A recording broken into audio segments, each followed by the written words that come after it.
ಪ್ರಕೃತಿ ಮನುಷ್ಯನಿಗೆ ಉಡುಗೊರೆಯಾಗಿ ಕೊಟ್ಟ ಎಷ್ಟೋ ಹಣ್ಣುಗಳನ್ನ ಸಂಪೂರ್ಣ ಪ್ರಮಾಣದಲ್ಲಿ ನಾವು ಉಪಯೋಗಿಸ್ಕೊಳ್ತಾನೆ ಇಲ್ಲ.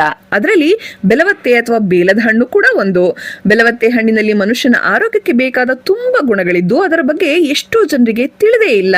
ಬೇಸಿಗೆಯಲ್ಲಿ ಸೂರ್ಯನ ಮಾರಣಾಂತಿಕ ಕಿರಣಗಳಿಂದ ದೇಹವನ್ನ ರಕ್ಷಿಸಲು ಬೆಲವಂತೆ ಹಣ್ಣು ತುಂಬಾ ಸಹಕಾರಿ. ಬೇಲದ ಹಣ್ಣಿನಲ್ಲಿ ಟ್ಯಾನಿಕ್ ಮತ್ತು ಫೆನಾಲಿಕ್ ಎಂಬ ಆಂಟಿ ಆಕ್ಸಿಡೆಂಟ್ಸ್ ಗಳಿದ್ದು ಪೈಲ್ಸ್ ಮತ್ತು ಅಲ್ಸರ್ ರೋಗಗಳನ್ನು ನಿವಾರಿಸಲು ಸಹಕಾರಿಯಾಗಿದೆ. ಬೆಲವತ್ತೆ ಹಣ್ಣನ್ನು ಜ್ಯೂಸ್ ಮಾಡಿಕೊಂಡು ಕುಡಿಯೋದ್ರಿಂದ ನಿಮ್ಮ ದೇಹದ ಜೀರ್ಣಾಂಗ ಕ್ರಿಯೆ ಸರಾಗವಾಗಿ ನಡೆಯುತ್ತೆ. ಬೇಲದ ಹಣ್ಣಿನಲ್ಲಿ ರೈಬೋಫ್ಲೆವಿನ್ ಮತ್ತು ಥಯಾಮಿನ್ ಎಂಬ ಅಂಶಗಳಿದ್ದು ನಿಮ್ಮ ದೇಹದಲ್ಲಿನ ಕೆಟ್ಟ ಅಂಶಗಳನ್ನು ಹೊರಹಾಕುತ್ತೆ. ಉಸಿರಾಟದ ತೊಂದರೆಗಳು, ಅಸ್ತಮಾ, ಗಂಟಲು ನೋವು ಇಂತಹ ತೊಂದರೆಗಳಿಗೆ ಬೆಲವತ್ತೆ ಹಣ್ಣು ಒಂದು ಒಳ್ಳೆಯ ಔಷಧಿ. ಬೇಲದ ಹಣ್ಣಿನಲ್ಲಿ ಹೆಚ್ಚು ಫೈಬರ್ ಅಂಶವಿದ್ದು ತೂಕವನ್ನು ಇಳಿಸಬೇಕೆಂದುಕೊಳ್ಳುವವರಿಗೆ ಒಂದು ಒಳ್ಳೆಯ ಆಹಾರ.